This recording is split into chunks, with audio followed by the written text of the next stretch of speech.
Topic है इस chapter का, क्या था याद है आप लोगों को? Cameo cameo osmotic hypothesis. क्या नाम है इसका? Cameo osmotic hypothesis.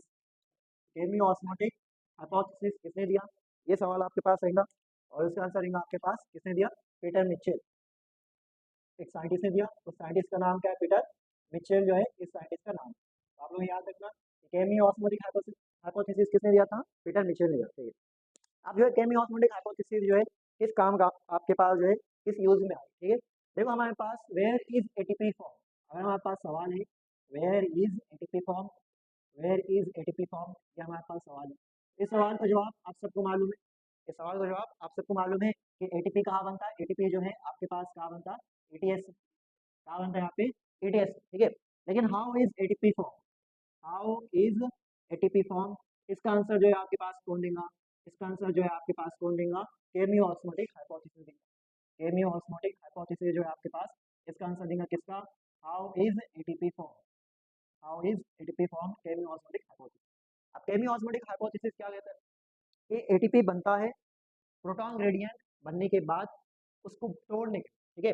ये क्या कह रहा है आपके पास केमियो ऑस्मोटिक हाइपोथेसिस कि आप क्या करेंगे? आप प्रोटॉन ग्रेडियंट बनाएंगे अक्रॉस द मेम्ब्रेन, उस प्रोटॉन ग्रेडियंट को जब आप तोड़ेंगे तो आपके पास क्या बनेगा? एटीपी बनेगा। ठीक है, यहाँ पे हम लिखेंगे ATP is form, ATP is form using using proton gradient, using proton gradient, using proton gradient formed formed across formed across the membrane, across the membrane. ठीक है, यहाँ पे क्या कह रहा है कि हम जो है प्रोटॉन ग्रेडियंट का इस्तेमाल करके क्या बनाने वाले हैं? एटीपी बनाने वाले हैं। प्रोटॉन ग्रेडियंट मतलब क्या? प्रोटॉन ग्रेडियंट मतलब प्रोटॉन का डिफरेंस, एक जगह पे प्रोटॉन ज्यादा है दूसरी जगह पे प्रोटॉन कम है, उसको आप क्या बोलेंगे? Proton gradient. इसी प्रोटॉन ग्रेडियंट को जब हम तोड़ेंगे तो हमारे पास क्या बनेगा? एटीपी बनेगा। ठीक है, अब जो हमारे पास ये प्रोटॉन ग्रेडियंट कैसा है, तो हमारे पास जो है क्या रहने वाला है? ये हमारे पास प्रोटॉन ग्रेडियंट क्या रहने वाला है? हमारे पास प्रोटॉन ग्रेडियंट। प्रोटॉन ग्रेडियंट मतलब एक जगह पे प्रोटॉन ज्यादा है हाई कॉन्सेंट्रेशन में, दूसरी जगह पे प्रोटॉन जो है कम कॉन्सेंट्रेशन। हमने देखे थे ऐसा कैसा हो रहा था कि सबसे पहले आपके पास पीक्यू ने 2H प्लस ले लिया था स्ट्रोमा में से, तो 2H प्लस स्ट्रोमा में क्या हो गया? कम हो गया। उसके बाद जो आपके पास क्या होता कि एफएनआर ने 2H प्लस किसको दे दिया था? एनएडी प्लस को दे दिया था स्ट्रोमा में से, फिर से 2H प्लस क्या हो गया? स्ट्रोमा में कम हो गया। दो जो जो 2H प्लस जो है पीक्यू ने स्ट्रोमा में से लिया था वो किसको दिया? उसने लुमेन को। और इसी तरह जो है आपके पास फोटो सिस्टम 2 लुमेन के अंदर क्या कर रहा था? फोटोलिसिस वाटर कर रहा था, जिसकी वजह से H प्लस क्या हो रहा था? लुमेन में बढ़ रहा था। तो आपके पास लुमेन में H प्लस का कॉन्सेंट्रेशन बढ़ रहा है और स्ट्रोमा में H प्लस का कॉन्सेंट्रेशन क्या हो रहा? कम हो रहा, जिसकी वजह से क्या बन रहा? ग्रेडियंट बन रहा किसका? प्रोटॉन का। ठीक है, तो यहाँ पे क्या होगा? यहाँ पे लुमेन में लुमेन में H प्लस क्या है? बहुत ज्यादा है, और जो है स्ट्रोमा में H प्लस क्या है? बहुत कम है। स्ट्रोमा में H प्लस क्या है? बहुत कम है, इतना याद रखना। ठीक है, अब एग्जाम में आप लोगों को पूछेगा ये कैसे हुआ, तो हम बोलेंगे इसके 3 रीजन। इसके क्या है? 3 रीजन। ठीक है, हमारे पास पीक्यू, हमारे पास क्या है? पीक्यू। पीक्यू कौन है आपके पास? H प्लस कैरियर, जिसको हम क्या बोलेंगे? Hydrogen carrier. कौन है आपके पास? PQ hydrogen career. ठीक है, ये पीक्यू हाइड्रोजन कैरियर ये क्या कर रहा है? PQ removes removes 2H plus 2H plus from stroma and and releases releases it in lumen, it in lumen। याद आ रहा आप लोगों को? याद आ रहा आप लोगों को कि हमारे पास क्या था? हमारे पास इस तरह क्या था?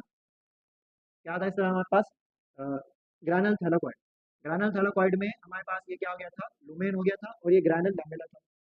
ग्रैनल थैलाकॉइड का क्या है? ये मेम्ब्रेन है। ठीक है, अब ये ग्रैनल थैलाकॉइड मेम्ब्रेन में हमारे पास यहाँ पे क्या है? PS2 था। यहाँ पे क्या था हमारे पास? PS2। ये PS2 था, यहाँ पे आपने इलेक्ट्रॉन पंप करे, जो प्राइमरी इलेक्ट्रॉन एक्सेप्टर में ले गया, जो कौन था यहाँ पे? CO5। फिर CO5 ने क्या करा? इलेक्ट्रॉन पास करा किसको? PQ को, बराबर है। फिर PQ ने क्या करा था आपके पास? PQ ने 2H प्लस लिया। कहाँ से लिया था 2H प्लस? इसने स्ट्रोमा में से लिया था, जिसकी वजह से स्ट्रोमा में 2H प्लस क्या हो गया? कम हो गया। फिर उसने क्या करा? आपके पास PQH2 बनाया खुद को, और इलेक्ट्रॉन आगे पास करा, और जब ये वापस PQ बना तो 2H प्लस इसने कहाँ पे पंप करा? इसने लुमेन में पंप करा, जिसकी वजह से स्ट्रोमा में H प्लस कम हो गया और लुमेन में H प्लस क्या हो गया? बढ़ गया। लुमेन में H प्लस बढ़ गया और स्ट्रोमा में क्या हो गया? H प्लस कम हो गया। ये आपके पास फर्स्ट रीजन है क्या बनने के लिए? Proton gradient. उसके बाद जो नेक्स्ट क्या होगा? नेक्स्ट हमारे पास क्या होगा कि जो फोटो सिस्टम 2 है, जो आपके पास क्या है? फोटो सिस्टम 2 है। फोटो सिस्टम 2 के पास जो है आपके पास वाटर का क्या होगा? ब्रेकडाउन होगा। 2H2 आपके पास टूटेंगे और क्या बनेंगे आपके पास? 4 H प्लस बनेंगे, साथ ही साथ आपके पास 4 इलेक्ट्रॉन होंगे और एक क्या मिल जाएगा आपको, ऑक्सीजन मिल जाएगा। ठीक है, तो सेकंड रीजन क्या है आपके पास, फोटोलिसिस ऑफ वाटर। ठीक है, at the at the lumen side at the lumen side photolysis of water, photolysis of water releases releases H plus in lumen, releases H plus in lumen। ठीक है, eight lumen side. ठीक है, lumen side photolysis of water कहाँ पे हो रहा, lumen side. Lumen side में photolysis of water, water break down होने की वजह से आपके पास वाटर जो है टूटेगा और क्या बनेगा, 2 H प्लस बनेंगे, 2 इलेक्ट्रॉन बनेंगे और हाफ O2 बनेगा।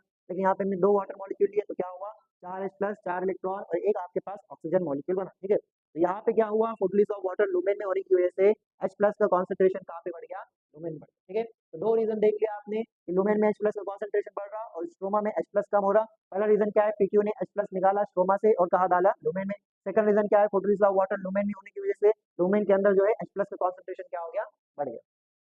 नेक्स्ट क्या है, क्या याद है आप लोगों को, नेक्स्ट क्या होगा कि हमारे पास एकदम लास्ट में यहाँ पे एक जो है प्रोटीन था जिसका नाम क्या था, एफएनआर। एफएनआर जो है इसका फुल फॉर्म क्या है, फेरोडॉक्सिन NADP प्लस रिडक्टेज, सिर्फ इसको आप क्या बोल सकते हैं, NADP प्लस रिडक्टेज। जो कहाँ पे है, जो आपके पास मेम्ब्रेन में आउटर साइड पे है, क्या बोल सकते हैं, स्ट्रोमल साइड पे। ठीक है, तो NADP plus reductase, NADP plus reductase,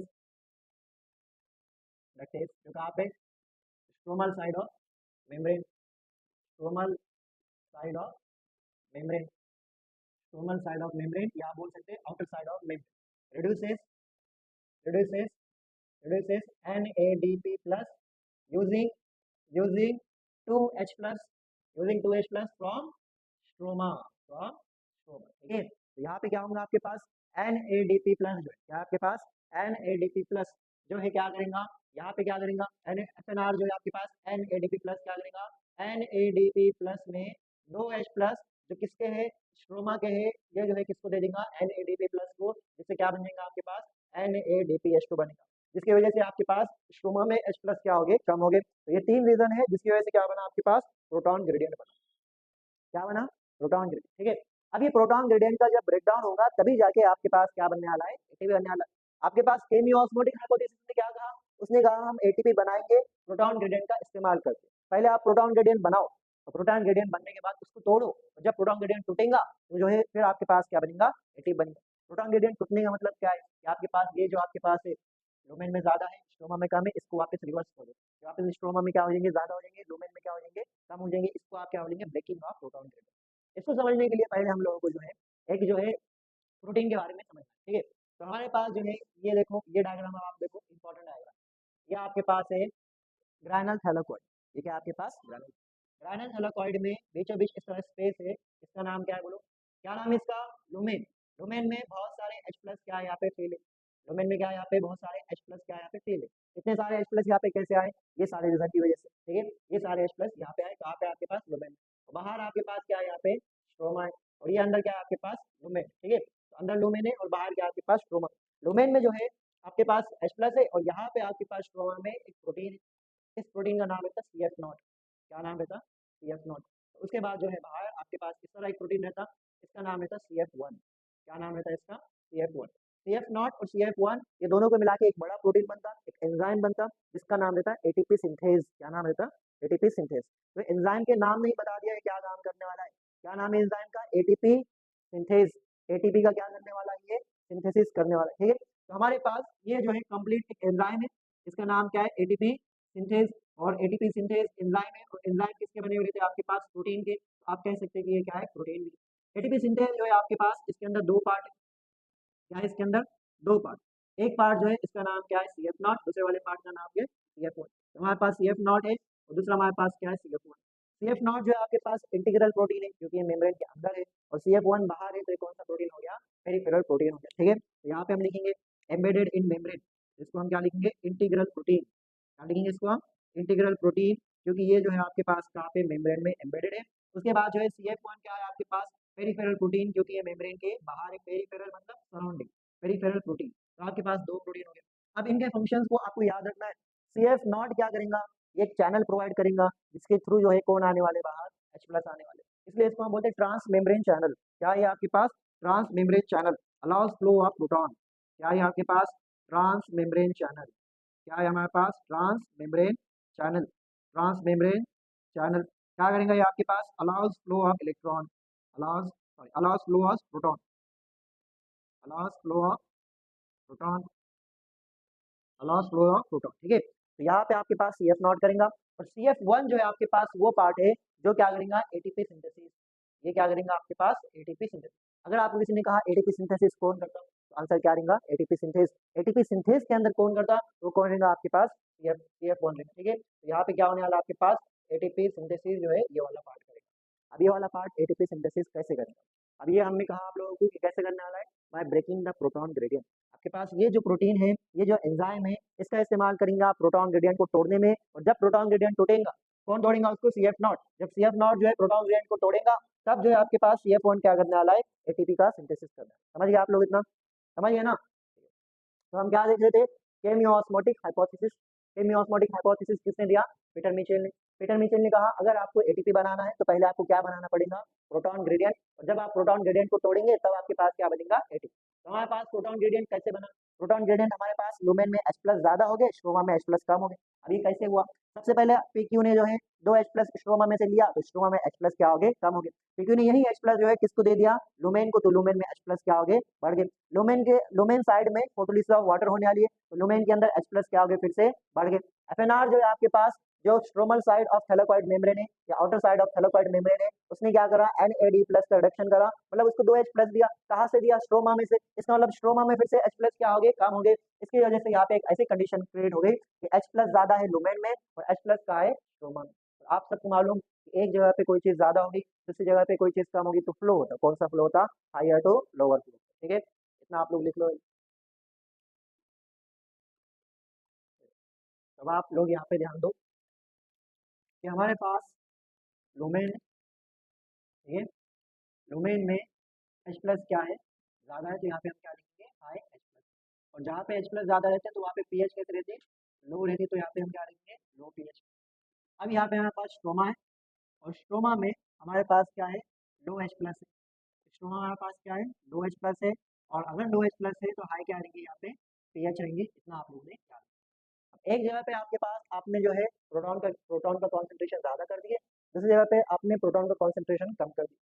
यहाँ पे हाई हो गया, यहाँ पे लो हो गया, हम सबको मालूम अगर ऐसे कंडीशन हो गई तो आपके पास यहाँ पे नेचुरली स्पॉन्टेनियस फ्लो होता हायर टू लोअर। तो आपके पास चार प्रोटॉन एक साथ जो है, चार प्रोटॉन कहा जाएंगे आपके पास? स्ट्रोमा में। तो आपके पास कैसा फ्लो हो गया? Higher to lower. जब हायर टू लोअर फ्लो होता तो उसको आप बोलते हैं डाउन हिल मूवमेंट। क्या बोलते हैं इसको आप? Down hill movement. तो यहाँ पे कौन सी मूवमेंट हुआ? डाउन हिल मूवमेंट हुआ यहाँ। ठीक है, इसके बाद जो है यहाँ पे आपके पास कोई भी एटीपी से इस्तेमाल नहीं हुआ, खुद ब खुद जो है आपके पास प्रोटॉन क्या हो गए? हाई टू लो चले गए। एटीपी का इस्तेमाल नहीं हुआ, तो ऐसे ट्रांसपोर्ट को आप क्या बोलते हैं? Passive transport. क्या बोलते हैं इसको आप? पैसिव ट्रांसपोर्ट बोलते हैं। ठीक है, जब पैसिव ट्रांसपोर्ट में आप किसका इस्तेमाल करने वाले? यहाँ पे एटीपी का इस्तेमाल कर, यहाँ पे जो है आप किसका इस्तेमाल करने वाले? प्रोटीन का। जब प्रोटीन का इस्तेमाल होता है ट्रांसपोर्ट के लिए, तो उसको आप बोलते हैं फैसिलिटेटेड डिफ्यूजन। क्या बोलते हैं इसको आप? फैसिलिटेटेड डिफ्यूजन जो है इसको आप नाम देंगे। ठीक है, और ये फ्लो कैसा हुआ? Higher to lower. इसको आप बोलते हैं अलोंग द कॉन्सेंट्रेशन ग्रेडियंट। क्या बोलते हैं इसको आप? Along the concentration gradient. अगर जो है उल्टा फ्लो होता लो टू हाई, तो इसको आप क्या बोलते हैं? Against the concentration gradient. लेकिन हायर टू लोअर हुआ तो इसको आप क्या बोलेंगे? Along the concentration gradient. क्या हुआ यहाँ पे? यहाँ पे जो है आपके पास, यहाँ पे जो क्या हुआ आपके पास? लुमेन में H प्लस ज्यादा है, स्ट्रोमा में H प्लस क्या है? कम है। तो आपके पास फ्लो कैसा हुआ? हायर टू लोअर जो है फ्लो हुआ किसका? आपके पास प्रोटॉन का। कितने प्रोटॉन गए यहाँ पे? चार प्रोटॉन। जब यहाँ पे चार प्रोटॉन कंप्लीटली चले जाएंगे तो आपके पास जो CF1 रहता, CF1 की स्ट्रक्चर में चेंज आता, वो आपके पास क्या होता? मूवमेंट करना चालू करता। इनके कॉन्फर्मेशन में इसके स्ट्रक्चर में चेंज आता, CF1 जो है आपके पास मूवमेंट करना चालू करता। और CF1 की वजह से जब CF1 मूवमेंट करेगा, CF1 मूवमेंट कब करेगा? जब उसमें से चार H प्लस चलेंगे, तो आपके पास जो है फिर क्या होगा? ADP प्लस IP जो है मिलके क्या बन जाएगा आपके पास? ATP बन जाएगा। क्या बन गया आपके पास? ATP। कब एटीपी बना? जब आपके पास हायर टू लोअर फ्लो हुआ प्रोटॉन का। तो आपने जो प्रोटॉन ग्रेडियंट बनाए थे उसको आपने तोड़े। कैसे तोड़े? आपने प्रोटॉन को फ्लो करा के लुमेन टू स्ट्रोमा। और जब आपके पास ये CF1 में जाएगा, CF1 के स्ट्रक्चर कंफर्मेशन में चेंज जाएगा, जिसकी वजह से आपके पास क्या हो जाएगा? एटीपी। ठीक है, तो यहाँ पे हम लिखेंगे movement of proton, movement of proton, movement of proton from, कहाँ से कहा होगा? Lumen to, lumen to stroma, और इसी को आप क्या बोलेंगे, that is breaking of gradient, breaking of gradient. ठीक है, तो क्या आपके पास movement of proton from lumen to stroma, that is breaking of gradient, leads to change in conformation, leads to change in conformation, leads to change in conformation। conformation का मतलब क्या है यहाँ पे, स्ट्रक्चर। ठीक है, conformation का मतलब क्या है, स्ट्रक्चर ऑफ कौन से पार्ट का, ऑफ CF1, ऑफ CF1। ठीक है, उसके बाद क्या होगा, leading to leading to formation of leading to formation of ATP, leading to formation of ATP। तो आपके पास यहाँ पे क्या बन गया, ATP बन गया। ATP कैसे बना, ATP ऐसे बना कि सबसे पहले हमने प्रोटॉन का ग्रेडियंट बनाए, एक जगह पे प्रोटॉन ज्यादा करे, दूसरे जगह प्रोटॉन क्या करे, कम करे। फिर इस ग्रेडियंट को हमने तोड़े, इसका इस्तेमाल करके, एंजाइम का इस्तेमाल करके ATP सिंथेज। और जब आपके पास ग्रेडियंट टूटेगा तब जाके आपके पास क्या बनेगा, ATP। जब आप हाई टू लो जो है फ्लो करेंगे प्रोटॉन का, तो आपके पास जो है CF1 के स्ट्रक्चर में कंफर्मेशन में चेंज आएगा, आपके पास क्या बनेगा, ATP बनेगा। समझ में आया आप लोगों को? Primary CO2 acceptor. हमारे पास नेक्स्ट टॉपिक क्या है, primary CO2 acceptor, primary CO2 acceptor. जिसका आपके पास इलेक्ट्रॉन एक्सेप्टर था, इसी तरह जो है आपके पास क्या होगा, प्राइमरी CO2 एक्सेप्टर। देखो इतना हम सबको मालूम है कि जो आपके पास प्लांट है, इस प्लांट जो है, ये प्लांट क्या करता है, CO2 अंदर लेगा और CO2 का जो है इस्तेमाल करके क्या करने वाला है, आपके पास ग्लूकोज बनाने वाला, बराबर है। लेकिन ये CO2 जब अंदर जाएगा तो इसको पहले CO2 को अपना पार्ट बनाना पड़ेगा। तो अपना पार्ट बनाने के लिए क्या करेगा, पहले से जो कंपाउंड है उस कंपाउंड पे जो है क्या करेगा, CO2 को क्या करेगा, अटैच करेगा। जिस तरह आपके पास फोटो सिस्टम 2 में से इलेक्ट्रॉन निकला था, वो इलेक्ट्रॉन किसने एक्सेप्ट करा था, CO5। तो यही CO2 को जो है प्लांट के अंदर, सेल के अंदर कोई तो कंपाउंड रहेगा जो एक्सेप्ट करेगा, तब जाके आप क्या करेंगे, इसके ऊपर रिएक्शन करेंगे। अब जो है आपके पास CO2 था, इसका हम सबको मालूम है CO2 है, ठीक है। अब ये CO2 जो है, इसको कोई तो भी एक्सेप्ट कर रहा प्लांट, इसको कोई तो भी क्या कर रहा, एक्सेप्ट कर रहा प्लांट में, और तब जाके आपके पास एक प्रोडक्ट बन रहा, और ये प्रोडक्ट आपके पास है 3PGA। क्या नाम है इसका, 3PGA। और 3PGA आपके पास ये कंपाउंड 3 कार्बन का है। अब देखो हम सबको मालूम है कि CO2 को एक्सेप्ट करने के बाद जो कंपाउंड बनता उसका नाम क्या है, 3PGA। अभी कौन सा प्रोडक्ट, कौन सा कंपाउंड है जो CO2 को एक्सेप्ट कर रहा, प्राइमरी CO2 एक्सेप्टर, वो हमको मालूम है, वो नहीं मालूम हमको, कौन सा मालूम है, एक्सेप्ट करना है। बड़ा आसान तरीका था इसको फाइंड करने का। इसको जो है किसने फाइंड करा था, इसको जो है कैल्विन ने, इसको जो है किसने फाइंड करा था, कैल्विन ने करा। किसने करा था, कैल्विन। कैसे करा था, रेडियो एक्टिव यूजिंग, क्या इस्तेमाल करके, using radio active isotope, using radio active isotope का इस्तेमाल करा उसने। कौन से प्लांट के ऊपर करा, एल्गी के ऊपर। किसके ऊपर करा उसने, एल्गी के ऊपर। ठीक है, तो 3PGA जो है बना कैसे, रेडियो एक्टिव आइसोटोप इस्तेमाल। उसने क्या करा, सिंपल बात करो, ठीक है। आपके पास यहाँ पे कार्बन है, कार्बन का मॉलिक्यूलर मास कितना है, कितना रहता, 12। मॉलिक्यूलर मास कितना रहता है, 12। आपके पास जो है इसने क्या लिया, इसने जो है आपके पास रेडियो एक्टिव कार्बन लिया, जिसका मॉलिक्यूलर मास कितना है, 14। आपके पास यहाँ पे रेडियो एक्टिव मॉलिक्यूलर मास है 14, तो ये अंदर जाके एक कंपाउंड में जाके अटैच हो गया। और जब इन्होंने फाइंड करा साइंटिस्ट ने कि कौन से कंपाउंड से अटैच हुआ, तो हमको पता चला कि C14 जो है एक 3 कार्बन के कंपाउंड से क्या हुआ, अटैच हुआ। और 3 कार्बन का कंपाउंड कौन सा था, 3PGA। समझ गए आप लोग, बड़े आसानी से पहचान लिया मैं कैसे ये। लेकिन ये कौन सा कंपाउंड था जिसके साथ जो है CO2 जाके अटैच हुआ, वो हमको नहीं मालूम। हमको इतना मालूम है कि जो है ये तो CO2 है, और CO2 मतलब ये है आपके पास क्या होगा, 1 कार्बन का है। अब इतना ये जो है आपके पास 3 कार्बन का, ठीक है। अब हम बायोलॉजी पढ़ते हैं लेकिन हमको इतना मैथ तो आता, ये 3 कार्बन का है, ये 1 कार्बन का है, तो ये कितने कार्बन का होगा, वाह 4 कार्बन का। 1 + 4 = 3। ये 1 + 2 कितना आएगा, 3 आएगा। यहाँ पे हम इतना जो है बायोलॉजिस्ट को लगा कि यहाँ पे जो कंपाउंड है कितने कार्बन करेगा, तो 2 कार्बन। ठीक है, तो सालों तक यही रिसर्च है, कई महीने चले गए, साइंटिस्ट पागलों की तरह ढूंढने के लिए लगे हुए कि कौन से 2 कार्बन का कंपाउंड है। ये जो कंपाउंड है ना, ये कौन सा 2 कार्बन का कंपाउंड है, सब पागलों की तरह लगे हुए, लेकिन वो 2 कार्बन का कंपाउंड मिल ही नहीं रहा। जब कंपाउंड मिला, प्राइमरी CO2 एक्सेप्टर मिला, वो जो है 2 कार्बन का नहीं था, वो आपके पास कितने कार्बन का था, 5 कार्बन का। और उसका नाम था RUBP। ठीक है, उसका नाम क्या था, RUBP जो है इसका नाम है। और ये जो कंपाउंड है इसका फुल फॉर्म याद रखना आपने, राइबोलोज, राइबोलोज 1,5 बिसफॉस्फेट। क्या नाम है इसका, राइबोलोज 1,5 बिसफॉस्फेट। ठीक है, तो आप बोलिए सर हमको तो इतनी मैथ आती है कि 1 + 5 जो 3 नहीं होता, वो कितना होता है, 6 होता है, वापस तो 3 लगेगा। तो हम बोलेंगे देखो आप क्या करेंगे, ये जो कंपाउंड है इसको क्या करो आप, इसको क्या करो आप, 2 से मल्टीप्लाई करो। अब ये 2 कंपाउंड हो गए, 3 + 3 कितना हो जाएगा आपके पास, 6 हो जाएगा। और हमको क्या मिल गया हमारे पास, प्राइमरी CO2 एक्सेप्टर। जो कौन है यहाँ पे, RUBP है, उसका फुल फॉर्म क्या है, राइबोलोज 1,5 बिसफॉस्फेट। समझिए आप लोग। बाकी हम क्या करेंगे, कल पढ़ लेंगे।